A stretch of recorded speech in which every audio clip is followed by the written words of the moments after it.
Welcome back. I'm Kim Bailey. She's Brianna Osborne, and this is Inside Exec.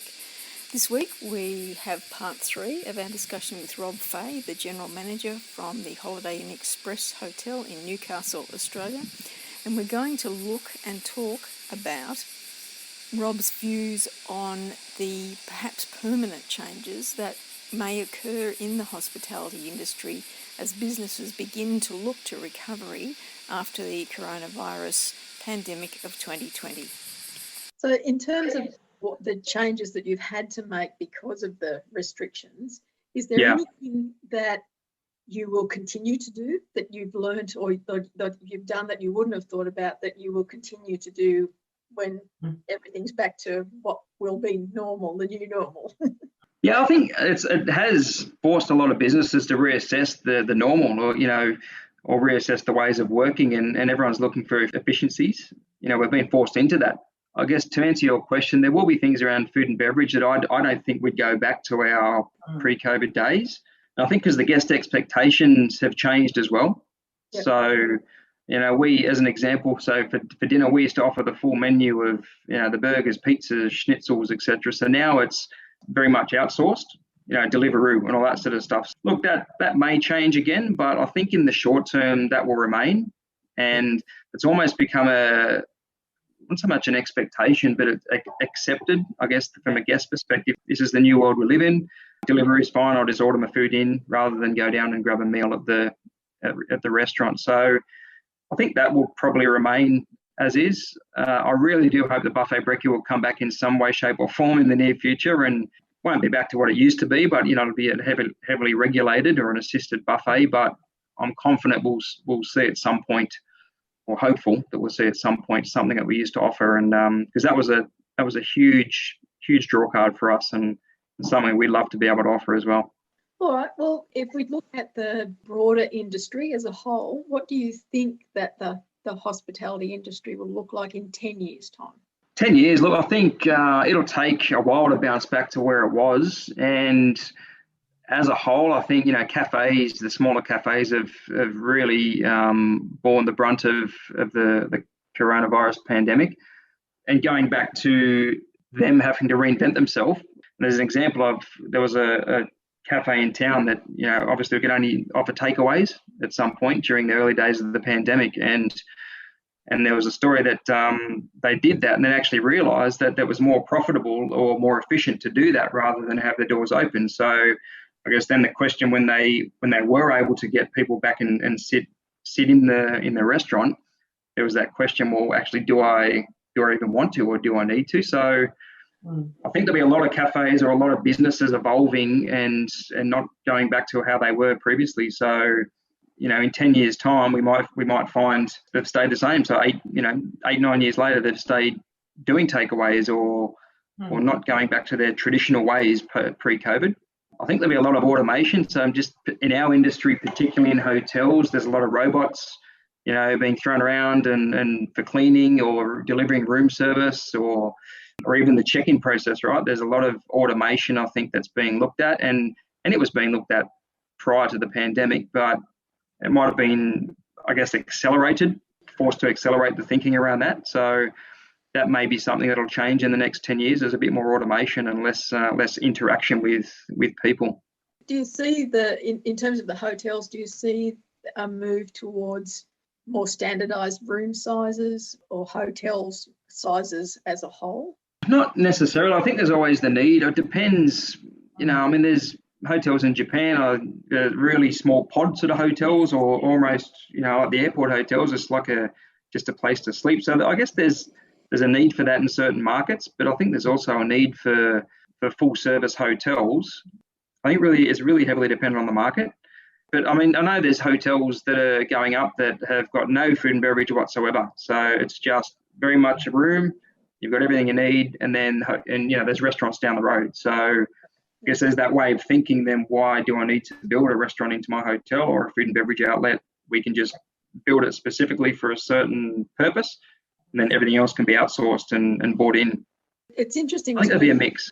The basis for the question is that I do, or used to, do a fair bit of travelling for my flower stuff that I do, because I've probably not ever actually explained that to you, but I do No. what's called floral art, which is art with flowers. Oh, wow.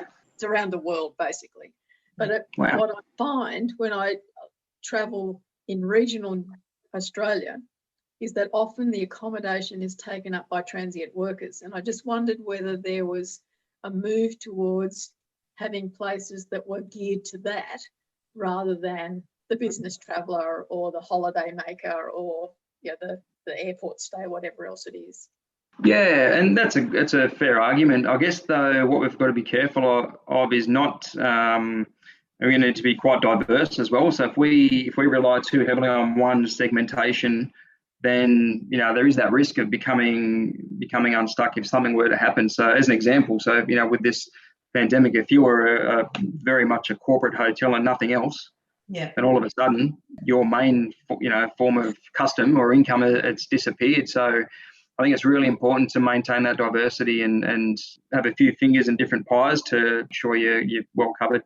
Yeah, again, it depends on your target market and your location. It can go from what you said, Kim, and that is for the workers. And I've experienced that a lot when I go visit family up in far north Queensland. Their motels are geared for the local trades mainly, working within the area. And then you can go all the way to a resort where you're going there to stay and play if you like. And there's a whole lot in between. Business, just a bed to sleep, clean, you want a big room, you want to study in it. So you've got to cater for whatever your market is. That's right. I have one more management question before we go on to the last one that we gave you. Yep. Because it's a question that occurred to me in the last few weeks. We've been talking about success sharing and about dealing with praise as much as you deal with criticism. Yeah. And we've talked a little bit about how well your staff do that. But I'm interested in how you are comfortable managing when you're not there all of the time. Obviously, looking after it's something that provides a 24/7 service and you can't be there all the time.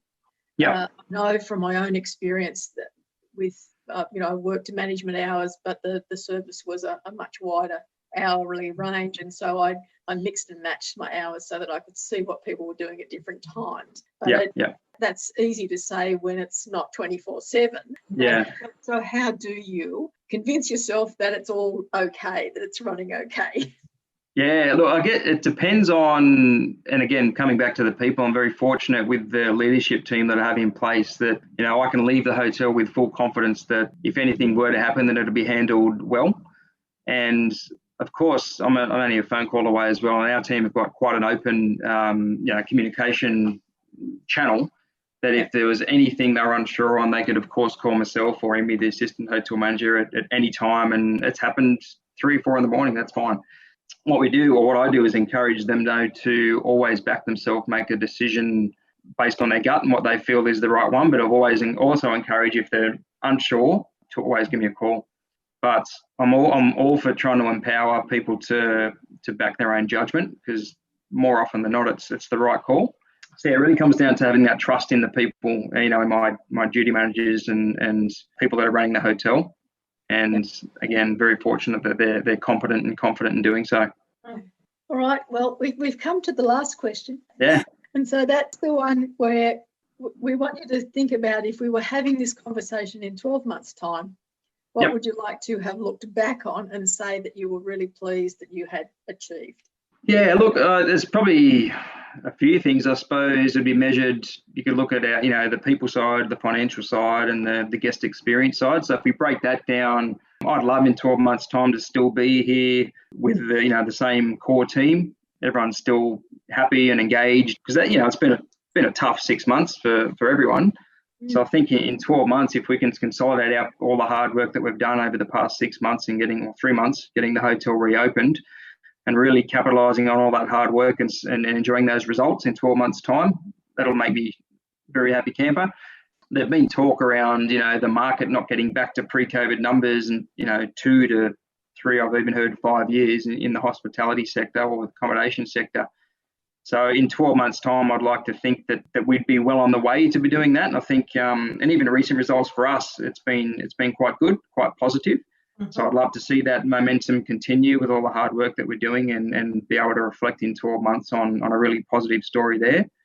And just maintaining guest experience. So pre-COVID, we enjoyed some outstanding, scores. We get measured, as I said before, and we were sitting at 90 plus for year to date or since we opened. And like you said, Kim, a lot of it's become more challenging to be able to provide that level of guest experience in this post-COVID climate, for want of a better term. So I think in 12 months, if we can maintain some really positive guest experience scores, then I'd be extremely happy with doing that in a really challenging environment. So I guess there's a few different areas I would gauge success. Those three would be, I'd be pretty happy if we're sitting here in 12 months chatting around those. Sounds good. Yeah. Is there anything that we haven't covered that you did want to talk to us about today? No, I think we've covered everything. The question you always get asked in interviews, like, have you got anything to ask us? And you go, yeah. No.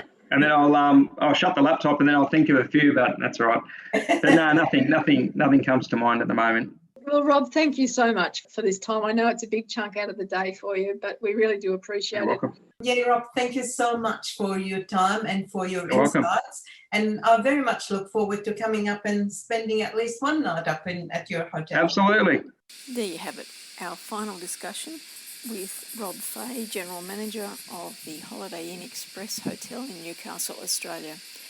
If you haven't heard the other two parts of this discussion, I recommend that you do so. But for now, I'm Kim Bailey, she's Juliana Osborne, and this is Inside Exec.